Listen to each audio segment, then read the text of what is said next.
All right, guys. All right. So let's talk some stocks that are setting up.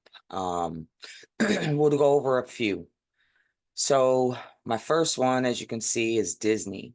We have Disney on the weekly time frame, but why did I pick Disney? When I'm looking at the weekly time frame, I'm looking at the candle of last week, and I'm going to determine if this candle breaks the high of last week or the low of last week.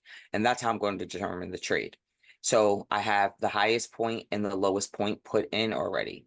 What I'm seeing here on Disney is puts for sure. So we're looking at puts. Let's write this down as bullet points. We want puts for Disney. And what else would we want to see for Disney? When Disney opens up today, Monday, we would like a break of 177. So if it breaks 177, we're looking for puts, and of course, always go in the money or at the money. Buy yourself a little bit of time. So go 2 weeks out in the money, at the money on your option trade so that you have time for it to develop. And then now if we look at it on the weekly time frame, it's pretty much sitting there on last week's low. So if it doesn't break last week's low of 177, then we look for it to pop up to last week's high of 104.51. So basically, today's candle, Monday, would determine which way we would go. If it breaks that low, we take puts, and if it breaks that high, we take calls.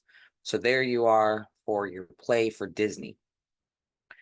Next one that I like has a beautiful setup is going to be Walmart.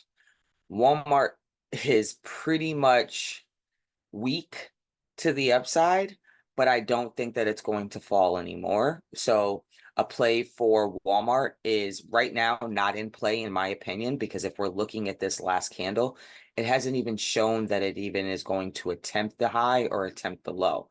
Beautiful setup, but not yet in play. So we keep it on our watch list, but right now we're not looking to play it. So we move on from that one.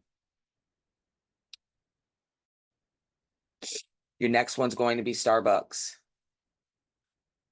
Starbucks is setting up just like Walmart, but is a little bit stronger on the candle, way bigger candle, so we could see possibly more upside on it. But before we look for calls on Starbucks, we need it to break $83. Sorry. We need it to break $83. With a break of $83.45, we play calls. And as you can see on that weekly, it's got that high, it's got that low. We want it to be up here. We have it close up here. We should be in calls. If we're looking at Disney's daily setup right now, it's in a small consolidation. So consolidation is good because consolidation basically means it's building that momentum. It's building basically strength to take it to the next level, whether it's up or down. So Starbucks calls. I like that.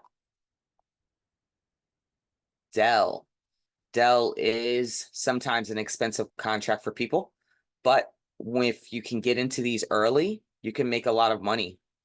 So looking at this on the daily time frame, I like puts, but let's see what it looks like on the weekly time frame. And my puts basically make sense. So puts for Dell, if it can break 129.97.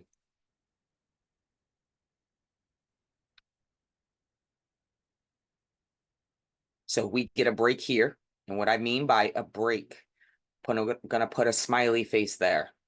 So if it's down here and breaks somewhere, within the next week, this is where your candle is. So a break means it breaks through this candle.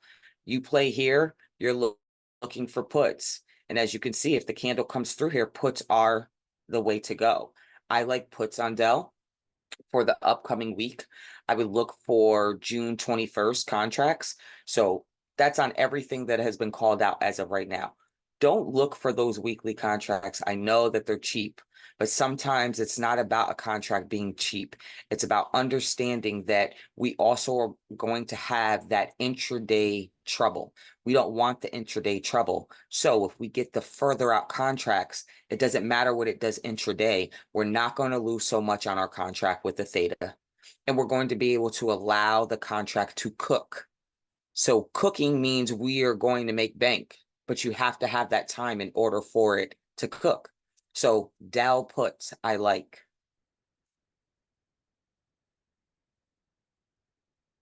The next one looking at is Oracle. Oracle is calls for sure. As you can see, beautiful upside. And it is literally kissing last week's high. So a break above 125.92. So up here, we're going to be getting calls on Oracle. If we look at it on the weekly, very strong bullish candle. We do have earnings coming up. Earnings are the 11th, so earnings are tomorrow. So this might be one of those risky plays, but sometimes people like to play that risk, sometimes people don't. If it's one of those things where they beat earnings, look for that earnings surge for the next few days. So even if you didn't get into it tonight or tomorrow morning when earnings comes out, look to get into it maybe Friday. Let the dust settle, let people take their profit, wait for it to pull back, and then as soon as it pulls back, you enter on the long side if it beats earnings. If it misses earnings, same thing. You wait for the dust to settle and then you take it to the downside. As of right now, this is very strong. It's very bullish. I'm looking for calls on Oracle. I like calls on Oracle. So 125, 20, 22 today. If they can break that, then we're looking for calls. Next one is going to be Apple. Apple has got the same setup as Oracle. It is literally kissing that high of last week. But we need that break of 196.89. So 196.89 break, we would be looking to play calls on Apple. And as you can see on that weekly time frame, very bullish. I have a price target for Apple to at least hit 200. So I am very bullish on it. There's no earnings or anything that should affect it. Only thing that should make this go up would be news. So of course, we are looking, or I am looking for Apple calls. So I'm going to write that out so we can see it. We want Apple calls and we want a break of 196.89.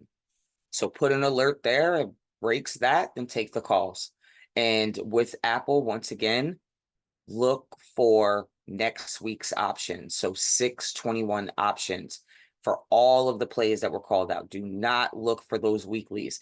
We don't have any news today, meaning Monday, but we will have news for the rest of the week. And you want to be able to hold those contracts without any concern.